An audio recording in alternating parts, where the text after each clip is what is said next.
Hello मेरे प्यारे बच्चों। आप यूपी बोर्ड क्लास 12th के लिए प्रिपरेशन कर रहे हो सबके सब, ठीक है ना? उसी के बेसिस के अकॉर्डिंग या उसी पे हमने एक क्लास को आज मैं पहली बार लेके आया हूँ। और ये क्लास न्यूमेरिकल पे बेस्ड है।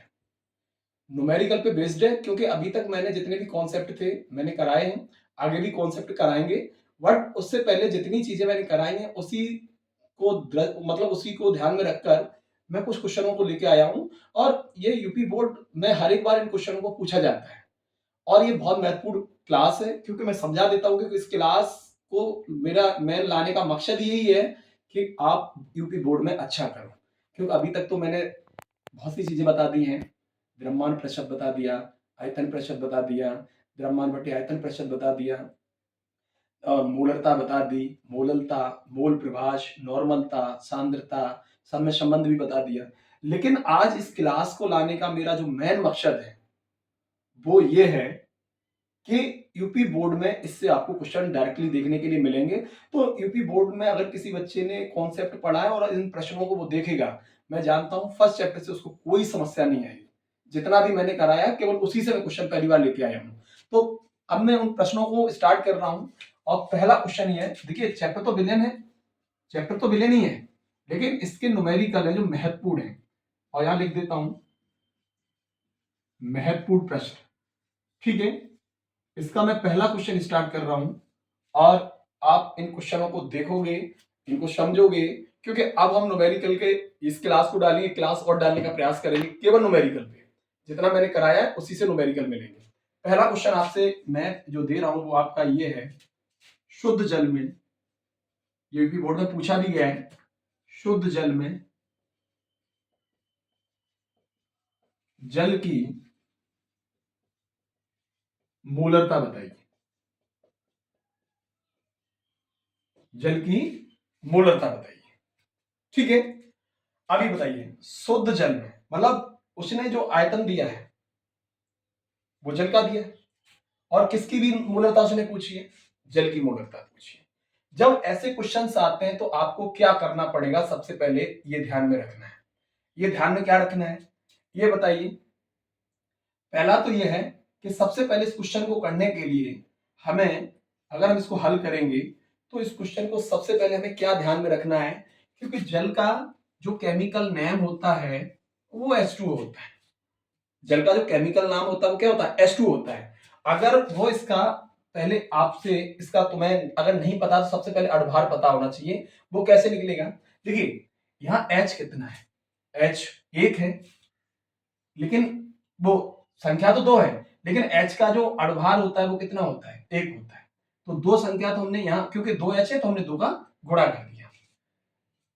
O का जो ऑक्सीजन का जो परमाणु क्रमांक होता है वो 8 होता है। कितना होता है, 8। अगर हम उसका परमाणु भार या अणुभार निकालेंगे तो डबल कर देंगे, 8 दूनी 16, 16 कर दिया, ठीक है। अगर हम इनको जोड़ेंगे, 2 एकम 2 और ये कितना है 16, टोटल कितना हो गया 18। अगर हम ये कहें एक मोल जल का मतलब जल में कितने अणु होंगे तो आप क्या बताओगे, 18। या कितना भार होगा तो आप क्या बताओगे, 18 बताओगे, ठीक है ना। क्या हम कह सकते हैं 18 ग्राम, ठीक है। अब ये ध्यान रखना है। अब एक बात बताओ, अब मोलरता तो हमेशा किसमें पूछी जाती है, 1 लीटर में। ये ध्यान रखना है, किसमें पूछी जाती है, 1 लीटर में, 1 लीटर में पूछी जाती है। तो अब हम क्या करेंगे, देखिए उसने पूछा कि आप शुद्ध जल में जल की मोलरता बताइए, ठीक है।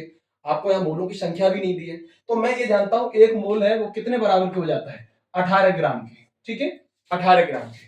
अब हम करेंगे क्या, 1 लीटर में ये ध्यान रखना है, जल के 1 लीटर में 1000 ग्राम होते, इस बात का हमेशा ध्यान रखना है, ठीक है। हम क्या करेंगे, अगर हम जल की मोलरता निकालेंगे शुद्ध जल में, तो मोलरता बराबर ये कितना ग्राम है, 1000। तो हम यहाँ 1000 कर देंगे, कर दिया। कितना उसका अड़भार कितना है, 18। हम 18 का भाग लगाएंगे, इसको अगर हम काटने का प्रयास करेंगे, 18 पंजे 90, 10 बचा, 100 हो गया, 18 पंजे 90, फिर 10 बचा, फिर 18 पंजे 90, फिर अगर हम करना चाहेंगे फिर 18 पंजे 90, फिर चलता रहेगा। तो हम कर क्या रहे हैं, 5 5 5 है। अगर यहाँ संख्या 5 आती है तो आप उसको डायरेक्टली 6 कर दीजिए, ये भी मूलरता हो गई। अगर आप 55.55 ऑप्शन में, तब मतलब 55.55 है, तब भी आप कर सकते हो, ठीक है। और आंसर हो जाएगा मोल पर लीटर। अगर आपको 55.55 दिख रहा है तब भी आप कर सकते हो, अगर आपको 55.56 दिख रहा है तब भी आप कर सकते हो, ठीक है। तो यही शुद्ध जल में जल की मोलरता है, आप इसको नोट कर लीजिए।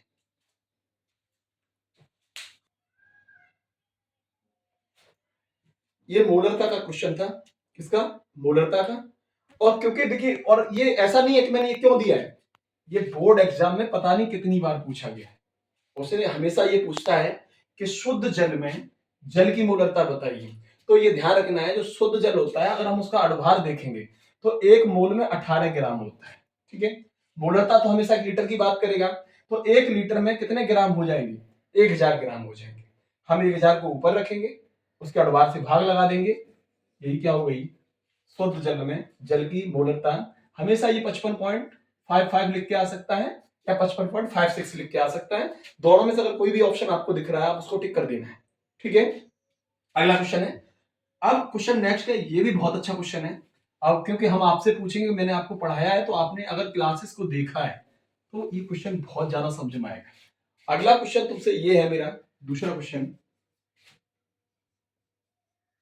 क्वेश्चन है एथेनॉल व जल के विलयन में, एथेनॉल व जल के विलयन में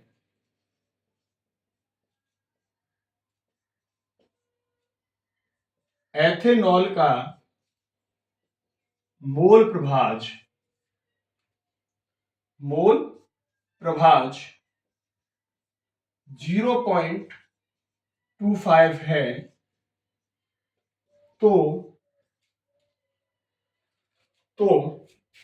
जल का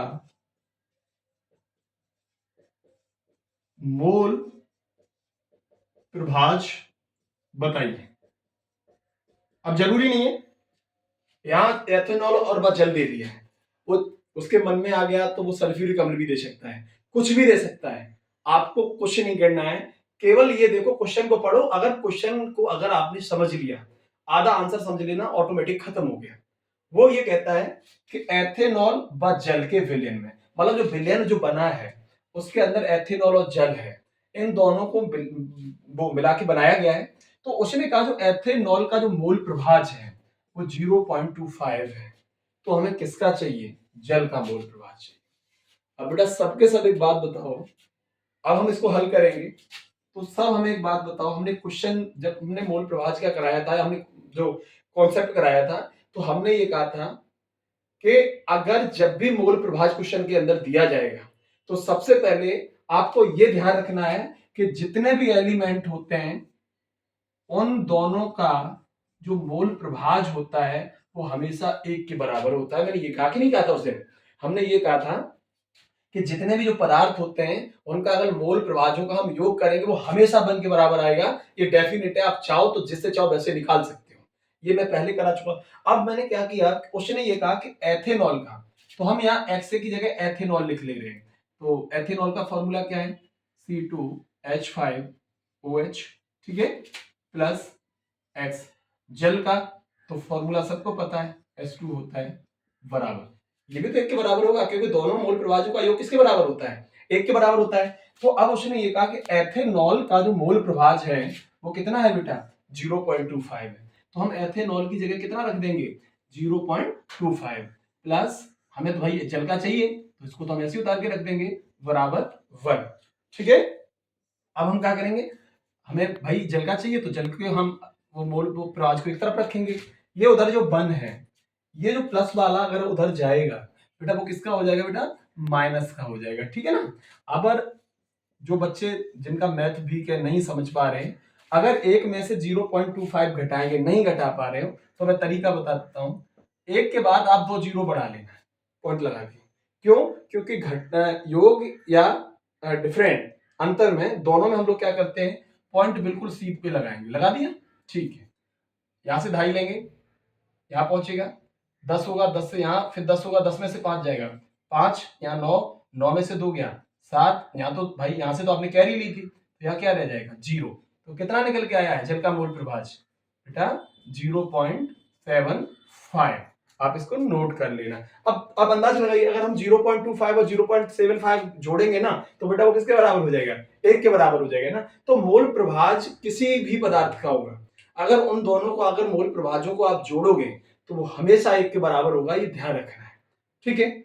नहीं, कुछ बच्चे ऐसे होंगे कि आप ये कहते हो एक को ऊपर रख लो, बाद बाकी दोनों को जोड़ दो, बेटा वो मोलों की संख्या होती है। हमने अभी किसकी बात की है, मोल प्रभाज की बात की है। तो अगर किसी एक का मोल प्रभाज दिया है और दूसरे का पूछा है तो आप दोनों को जोड़कर बराबर 1 कर देना है। एक को एक तरफ रखने के बाद अगर उधर घटाओगे तो जो भी आंसर आएगा वो उसका करेक्ट आंसर हो जाएगा। आप इसको नोट कर लो या फिर आप इसका स्क्रीनशॉट ले लो, ठीक है।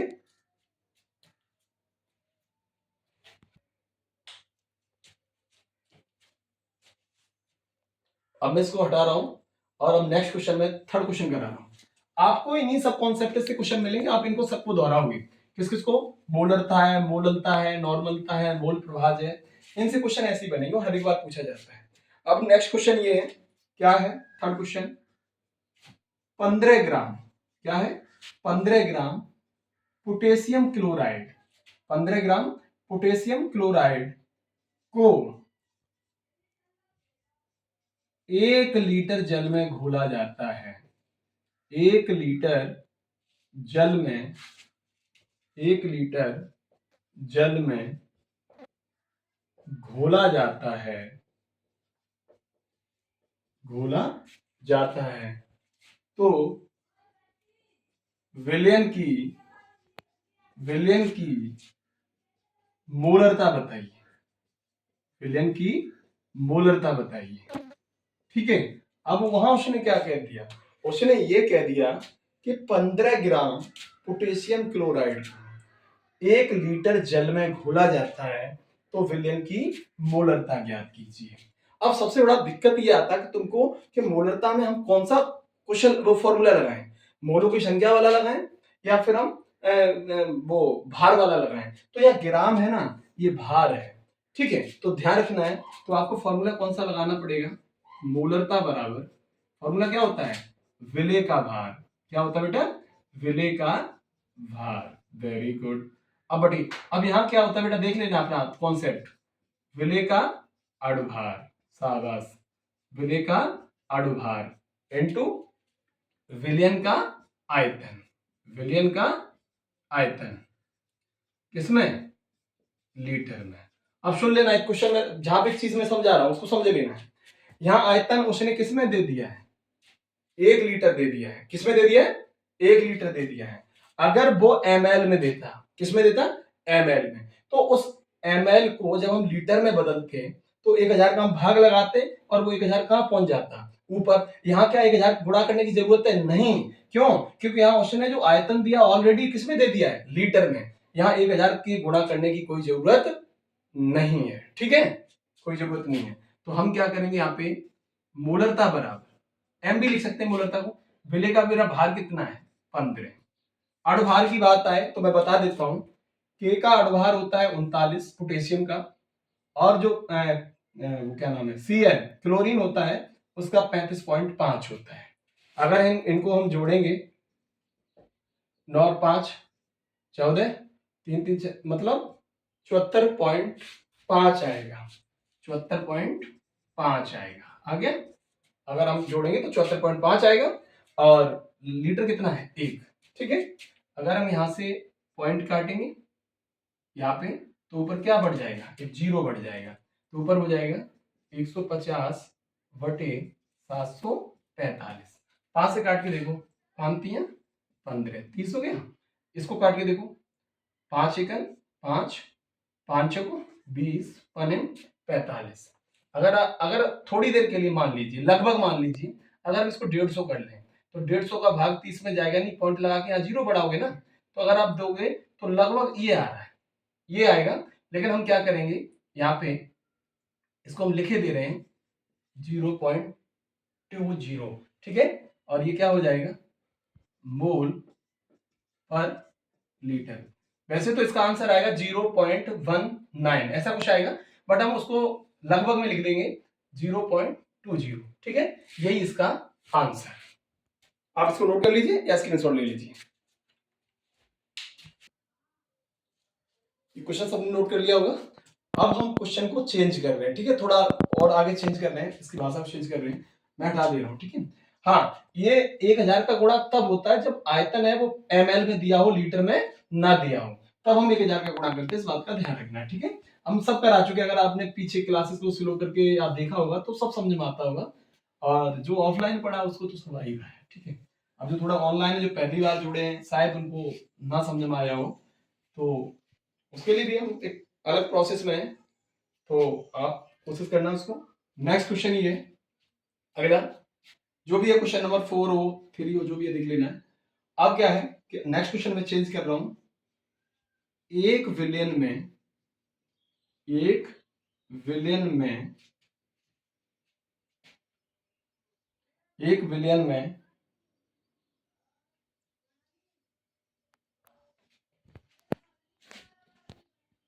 1 बिलियन में 40 ग्राम NaOH को 500 ml जल में घोला जाता है तो विलयन की मोलरता एवं नॉर्मलता बताइए। अब उसमें थोड़ी चालाकी चलती है। चालाकी क्या चलती है, उसने एक क्वेश्चन दिया है लेकिन उसके अंदर उसने आंसर कितने पूछे हैं, मोलरता भी बताइए और नॉर्मलता भी बताइए। क्वेश्चन उसने एक ही दिया है, आंसर कितने पूछे, 2 पूछे हैं। अब हम लोग क्या करेंगे ये ध्यान रखना है, जब हम इसको सॉल्व करेंगे, हल करेंगे, तो ध्यान रखना है 1 बिलियन में 40 ग्राम NaOH, हमेशा ये ध्यान रखना है 40 ग्राम NaOH दिया। जब भी कोई क्वेश्चन दिया हो पहले ये देखा करो उसमें दिया क्या, उसको नीचे रखो पहले। तो ये वेट हो गया, भार हो गया, वो कितना ग्राम दे दिया उसने, 40 ग्राम दे दिया। ठीक है, हाँ, जल का आयतन कितना दे दिया, जल का आयतन वॉल्यूम कितना दे दिया उसने, बड़ा दे दिया 500 ml। कितना दे दिया, 500 ml। उसने पूछा क्या बेटा आपसे, मोलरता पूछी है, और बेटा दूसरा क्या पूछा है, नॉर्मलता पूछी है। दोनों ही चीजें उसने पूछी, आप दोनों को जवाब देना पड़ेगा। पहले हम मोलरता निकालें क्योंकि पहले नंबर पर उसने मोलरता में लिखा है। तो एक बात बताओ, वही है, भार दे दिया है, आयतन दे दिया है, तो फॉर्मूला कौन सा लगेगा, मोलरता बराबर विलेय का भार, विलेय का भार बटे विलेय का अड़भार, विलेय का अड़भार इंटू विलयन का आयतन, विलयन का आयतन किसमें बेटा, लीटर में। ठीक है, यही फॉर्मूला होता है। ठीक है, अब यहां देख लेना है, अगर हम निकालेंगे मोलरता बराबर m बराबर मोलरता ही होती है, विलेय का भार, भाई 40 ग्राम क्या है, NaOH है, तो ये विलेय हो गया, क्या हो गया, विलेय, तो भाई 40 कर दिया। ठीक है, अब नीचे क्या है, विलेय का अड़भार, तो विलेय तो यही है ना NaOH, अगर हम इसका अड़भार निकालेंगे तो यहां देखना है Na का अड़भार 23 होता है। ठीक है, O का अड़भार कितना होता है बेटा, 16 होता है, H का अड़भार बेटा कितना होता है, 1 होता है, और इन सबको ऐड करोगे तो कितना आएगा, 40 आएगा। ठीक है ना बेटा, तो हम यहाँ 40 कर देंगे इंटू विलयन का आयतन, विलयन का आयतन किस में दिया है, ml में, तो हमने 500 कर दिया। वो तो सब जानते हैं, लेकिन एक ध्यान रखना है आयतन किस में होना चाहिए, लीटर में। अब ये दिया किस में है, ml में, ml में दिया है, अगर हम इसको लीटर में बदलेंगे तो फिर हम ऐसे नहीं करेंगे, हम यहाँ 1000 का क्या लगा देंगे, भाग लगा देंगे। अब ये किस में बदल जाएगा, लीटर में। ठीक है, जब किसी छोटी इकाई को बड़ी इकाई में बदलते हैं तो हम भाग लगाते हैं, मैं उस दिन बता चुका हूं। तो 1 लीटर में कितने ml होते हैं, 1000 होते हैं, तो 1000 का भाग लगाना पड़ेगा। अब ये ml नहीं रहेगा, अब ये किस में बदल गया, लीटर में। ठीक है, m बराबर 40 ऊपर है, ये जो 1000 नीचे वो कहां पहुंच जाएगा, ऊपर पहुंच जाएगा, पहुंच गया, बटे 40 तो है ही है, इंटू 500, ठीक है। 40 से 40 खत्म हो गया, 500 दूनी 1000, तो आंसर हो जाएगा 2 मोल पर लीटर। ये इसका आंसर हो गया। पहले आप इस मोलरता को कर लो, इसको स्क्रीनशॉट कर लो, फिर उसके बाद अभी इसी क्वेश्चन से फिर हम नॉर्मलता करा रहे, थोड़ा हम इधर मिटा देंगे, ठीक है। तो पहले आप इसको स्क्रीनशॉट कर लो या नोट कर लो, उसके बाद फिर हम करवा रहे इसको।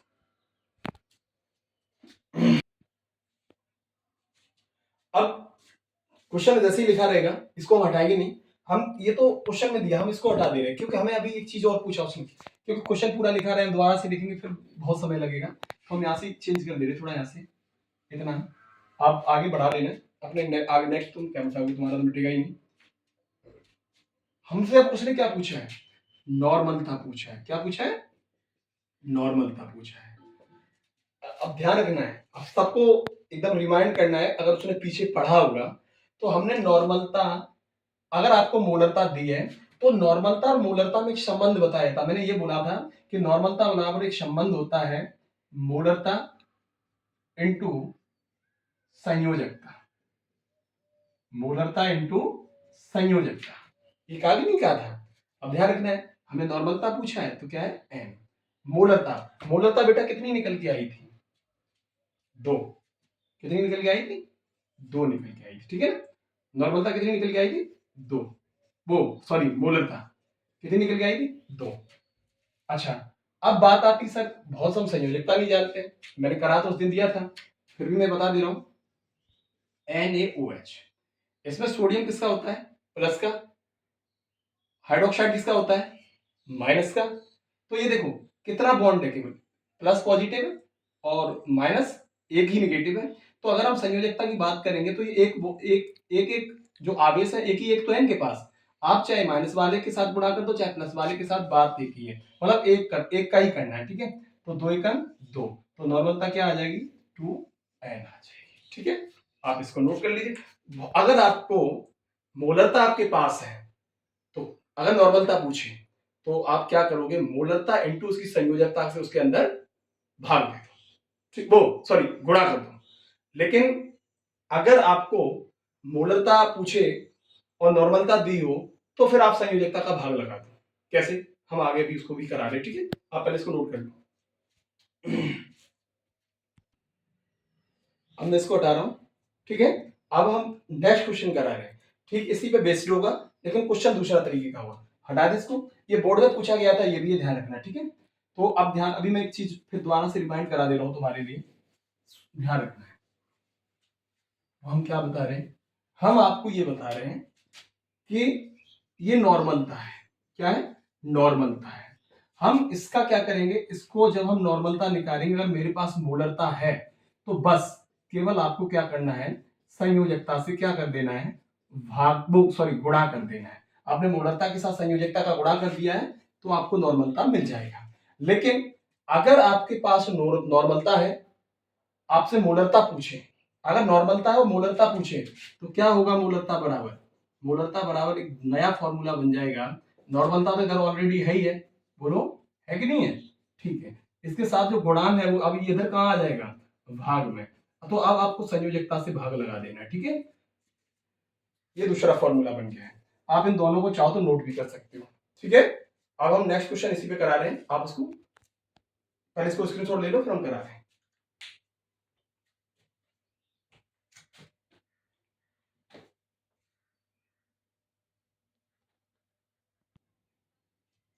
मैं इसको उठा रहा हूं, अब मैं नेक्स्ट चेंज कर रहा हूं, ठीक है। अब आपने इसको नोट कर लिया होगा। अब एक क्वेश्चन फिर लिखो, ये क्वेश्चन बहुत अच्छा है, ये भी पेपर में पूछा गया है, ठीक है। क्वेश्चन क्या है, क्वेश्चन ये, जो भी क्वेश्चन हो 5-6 नंबर जो भी हो, क्योंकि हमें क्वेश्चन का नंबर ध्यान नहीं रहता है। अब सुनो, आपको करना क्या है, एक क्वेश्चन है, आपसे ये कहा जाएगा, ये कहा जाएगा 4 ग्राम तुल्यांक पर लीटर वाले NaOH विलयन की मोलरता बताइए, मोलरता बताइए। अब ये ध्यान रखना है, यहां उसने क्या दे दी है, ग्राम तुल्यांक पर लीटर, ये उसने नॉर्मलता दे दी है। अगर यहाँ 4n बना देता है तब भी समझ लेना नॉर्मलता है, अगर वो ग्राम तुल्यांक पर लीटर लिख दे तब भी समझ लेना वो नॉर्मलता दे दी उसने। उसने आपसे पूछा क्या, मोलरता पूछा है। और जस्ट अभी थोड़ी देर पहले हमने आपको, जस्ट इससे पहले हमने ये बताया कि मोलरता अगर पूछी जाए और आपको नॉर्मलता दी जाए तो आप फॉर्मूला क्या बनाओगे, नॉर्मलता वटे संयोजकता, ठीक है, संयोजकता, ठीक है। अच्छा बेटा नॉर्मलता कितनी दी है, 4, ठीक है। हमने कहा था NOH की संयोजकता कितनी होती है, क्यों, 1, NaOH, क्योंकि इस पे +1 होता है, इस पे -1 होता है, एक ही तो बॉन्डिंग कर रहे हैं एक आवेश का, तो आप यहाँ क्या कर दोगे, 1 का, तो आंसर हो जाएगा 4m। और m ना लिखो तो मोलरता का इकाई क्या होता है, मोल पर लीटर, ठीक है। बस आप इसको नोट कर लीजिए। यही क्वेश्चन आते हैं और घुमा के क्वेश्चन देगा आपको, परेशानी में डालने का प्रयास करेगा, लेकिन परेशानी वाले क्वेश्चन नहीं होते हैं, बहुत सरल होते हैं, ठीक है। अब वैसे न्यूमेरिकल में लेके इसलिए आया हूं क्योंकि बच्चों को समस्या होती है, क्योंकि मैंने कॉन्सेप्ट तो करा दिए। अब जब एग्जाम में जब क्वेश्चन आता है तब बच्चा फिर वहां पे थोड़ा उसको प्रॉब्लम फेस करना पड़ता है, तो इसलिए हम आज पहली बार क्वेश्चन लेके आए हैं, और ये लाए और भी लेके आएंगे, थोड़ा स्टैंडर्ड थोड़ा हाई करेंगे। अभी तो मैं लो इसलिए करा रहा हूँ कि बोर्ड एग्जाम अब तुम इतने हाइपर नहीं हो, या बहुत ज्यादा इतने अभी दिमाग है ना वो उतना नहीं चल पाएगा, क्योंकि शुरुआत है। अब जैसे ही एक बार ये जब हो जाएगा, रिपीटेड हो जाएगा, कॉन्सेप्ट रिपीट हो जाएंगे, फिर आप अच्छे से करोगे। फिर और थोड़े हायर कराएंगे, अभी जस्ट इसके बाद एक क्लास और लेके आएंगे, उसमें थोड़े हाई क्वेश्चंस होंगे जिसमें परसेंटेज वगैरह दिया जाता है, उसको आप कैसे चेंज करोगे, तो हम वो भी लेके आएंगे। पहले आप इसको नोट करिए, स्क्रीनशॉट लीजिए इसका। आपने इसको नोट कर लिया होगा, ठीक है, या स्क्रीनशॉट ले लिया होगा। अब मैं क्वेश्चन थोड़ा चेंज करूंगा, क्वेश्चन अब मैं दूसरा लेके आऊंगा। अब वो क्वेश्चन है मोलनता से, किससे, मोलनता से। तो क्वेश्चन पहले एक हम सरल करा दे रहे, फिर उसके बाद थोड़ा इसी में बढ़ा दे रहे। क्वेश्चन ये है, उसने ये कहा, क्वेश्चन क्या कहा, क्वेश्चन में ये कहा उसने 58.5 ग्राम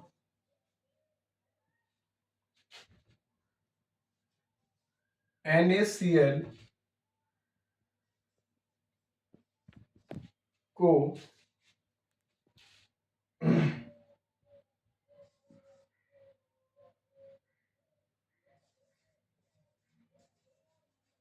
200 ग्राम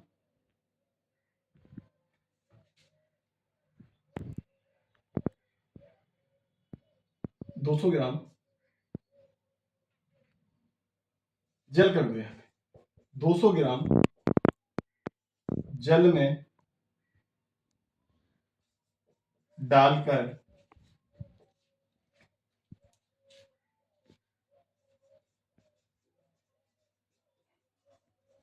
एक विलयन बनाया जाता है।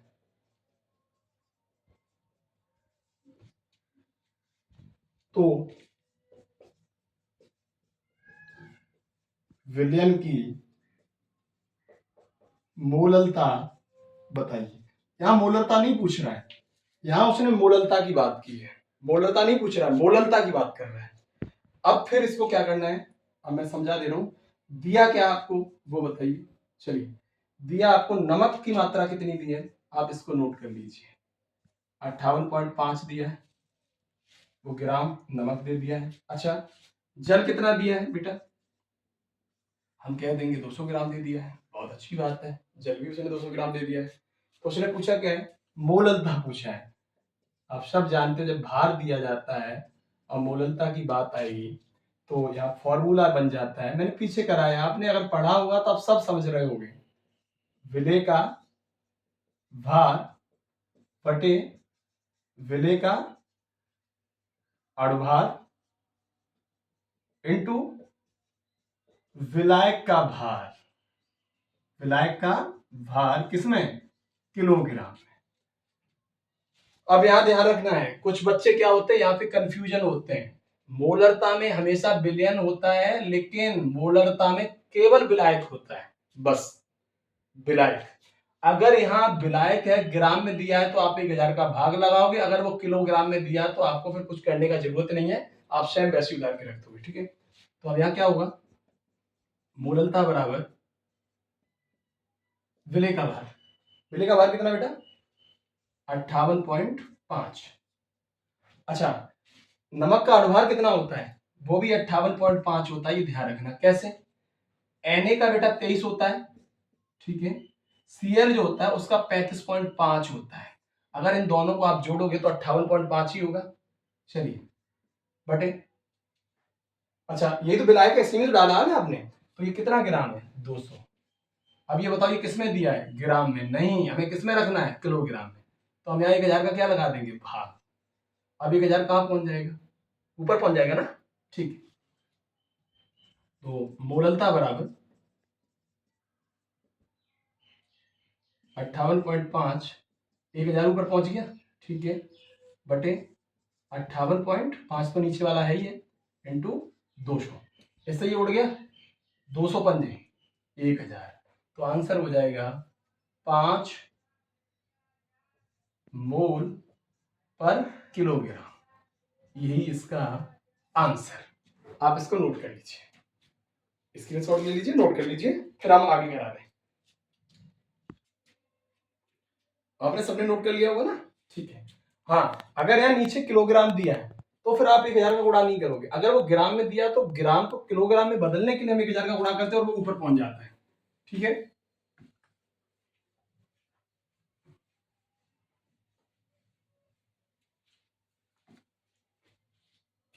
ये बहुत अच्छा क्वेश्चन है जो अब हम क्वेश्चन करा रहे हैं, इस पे बहुत ध्यान देना है। अभी इसी से रिलेटेड 2-3 क्वेश्चन आएंगे, ध्यान रखना है। हम ये कहेंगे भारा अनुसार 20% पोटेशियम कार्बोनेट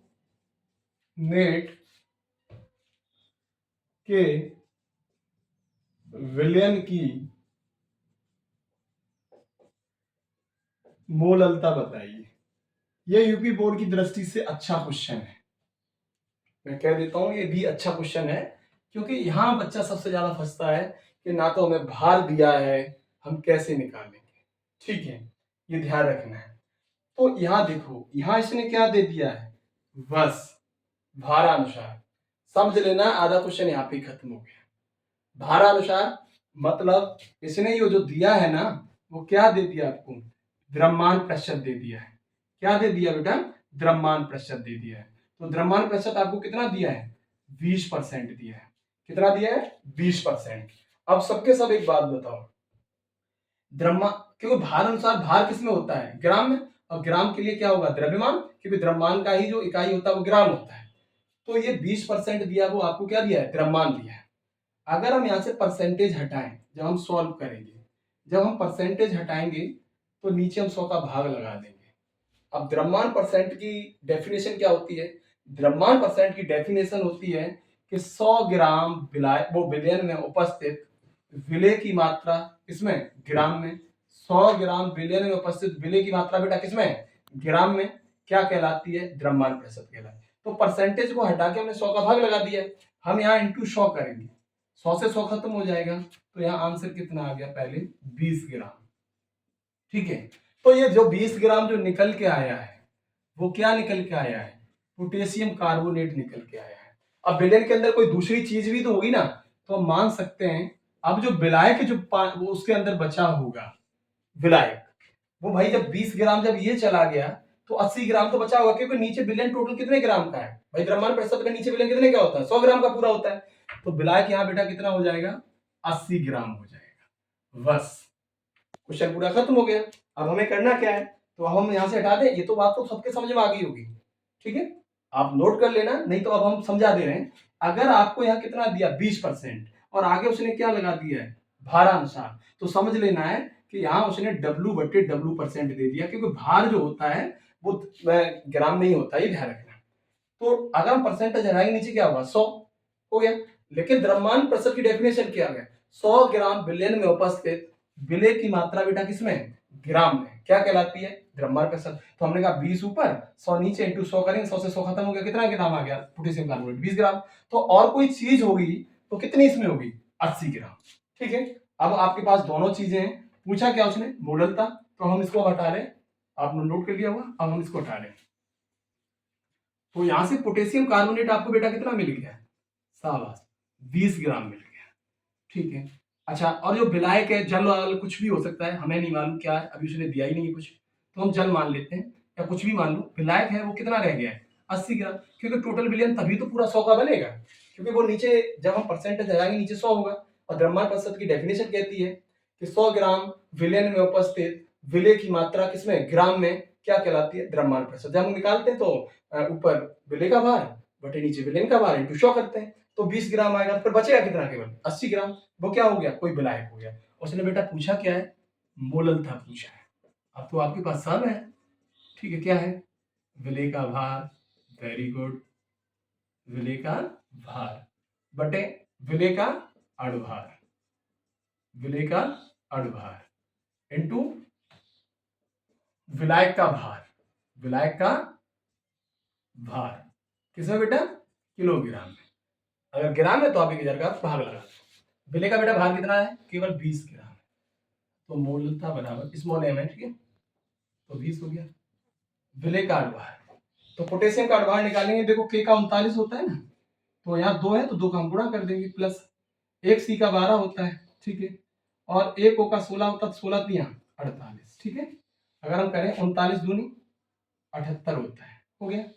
39 दूनी 78, 12 प्लस 48, 48 और 12 को अगर हम जोड़ेंगे तो 60 हो जाएगा।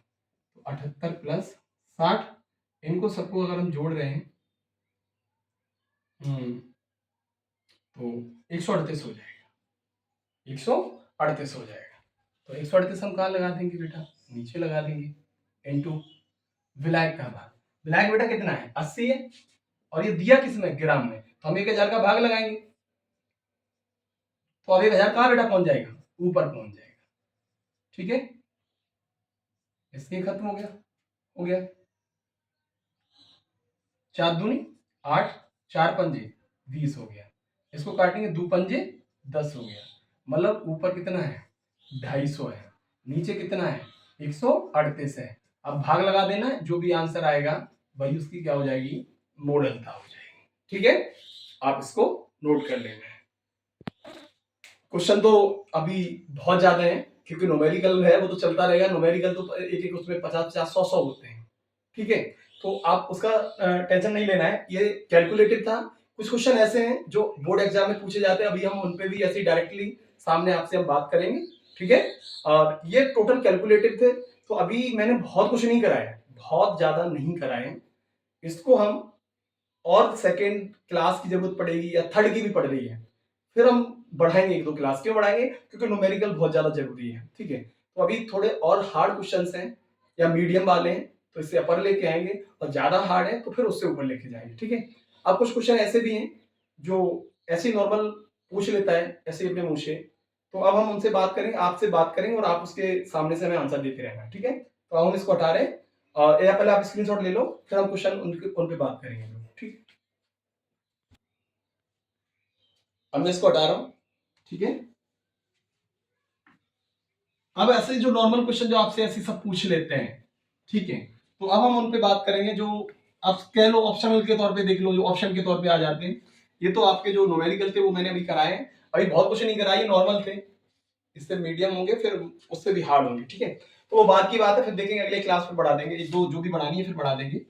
हम बात कर रहे हैं, आपसे क्वेश्चन पहला बोर्ड एग्जाम में पूछ सकता है कि विलयन कैसा मिश्रण है। पहला क्वेश्चन पूछ सकता है विलयन कैसा मिश्रण है, कैसा मिश्रण है, ये क्वेश्चन आया है और पूछ भी लेगा।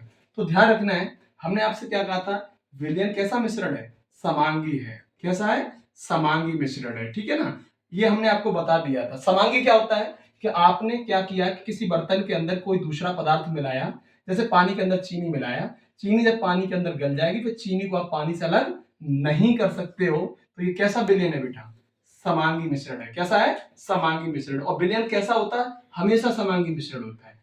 क्या विषमांगी भी मिश्रण विलयन होता है, नहीं होता है। अगर विषमांगी होगा तो उसके कल उसके अंदर मिलेंगे नहीं, हम उसको अलग कर सकते, तो वो बोर्ड क्वेश्चन नहीं बनेगा। ठीक है, तो ये क्वेश्चन हो गया कैसा मिस्टर है विलियन, समांगी मिश्रण है। ठीक है, सेकंड सेकंड आपसे ये पूछ सकता है कि विलियन के घटक बताइए, विलियन के घटक बताइए। तो घटक का मतलब होता है कोई चीज जिनसे मिलकर बनती है।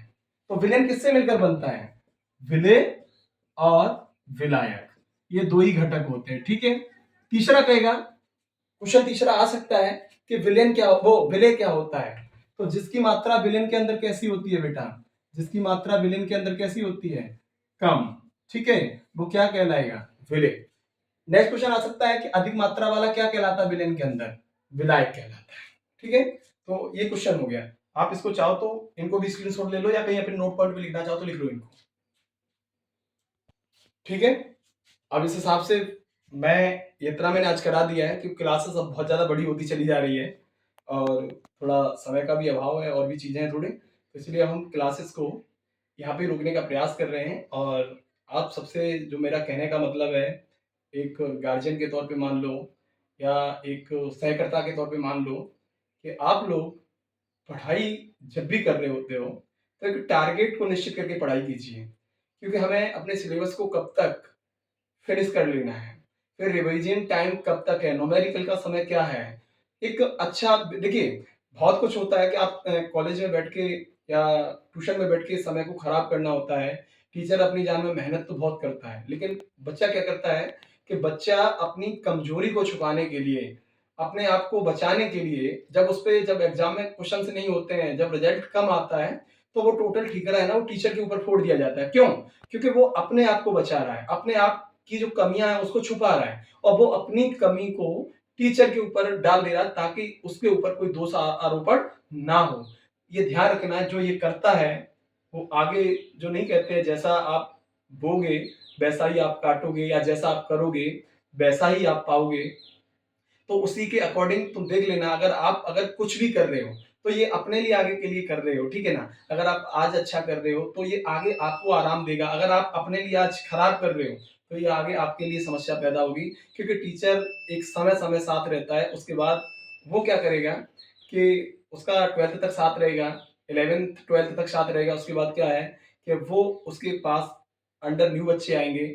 आप एक ग्रेजुएट के तौर पे ग्रेजुएशन के लिए आप अपर क्लासेस में जब जाओगे तो आपकी आदत तो वही पड़ी है, हैबिट तो वही पड़ी है। वो हैबिट चेंज कैसे होगी, वो हैबिट किसी के करने से चेंज नहीं होगी। तभी वो एक कहावत है कि सबको चेंज करने की बजाय एक बार अपने आप को चेंज कर लिया जाए तो सभी समस्याओं का समाधान हो सकता है। और जिस व्यक्ति ने अपने आप को चेंज करने का कभी प्रयास नहीं किया, वो चीजों को बदल रहा है और समय को बार बार मैनेज इधर से उधर कर रहा है, लेकिन वो अपने आप को चेंज नहीं कर रहा है। अगर वो अपने आप को अगर चेंज नहीं कर रहा है तो समझ लेना उसकी स्थिति ये बनी पड़ेगी कि आगे उसके लिए जो प्रॉब्लमें आएंगी तो वो उसकी वजह से ही समस्याएं आएंगी, और अगर वो समस्याएं आएंगी तो उसके लिए वो ही उसका जिम्मेदार होगा। ठीक है, तो मेरा सभी से कहने का मतलब है, क्योंकि मैं हर एक बार अगर हर एक क्लासेस में अगर हम यही सब बताएंगे आपको, तो मेरे बताने से कुछ नहीं होता है, क्योंकि मैं प्रत्येक बच्चों के साथ नहीं हूँ, किसी के साथ नहीं हूँ।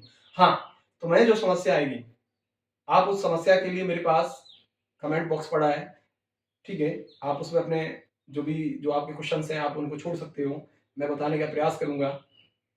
और जो बच्चे, मैंने कहा था इसको दबा के शेयर करो, फेसबुक से स्टोरी है, आप उसमें फेसबुक स्टोरी पे लगाइए, इंस्टाग्राम पे लगाइए, स्टोरी पे लगाइए, व्हाट्सएप स्टोरी पे लगाइए, एक दूसरे को लिंक को शेयर कर दीजिए, ताकि भाई उसको भी, मैंने क्या कहा था, सभी का भला होना चाहिए, कर भला तो हो भला, बस। ठीक है, थैंक यू, और मिलते हैं फिर नेक्स्ट क्लास में।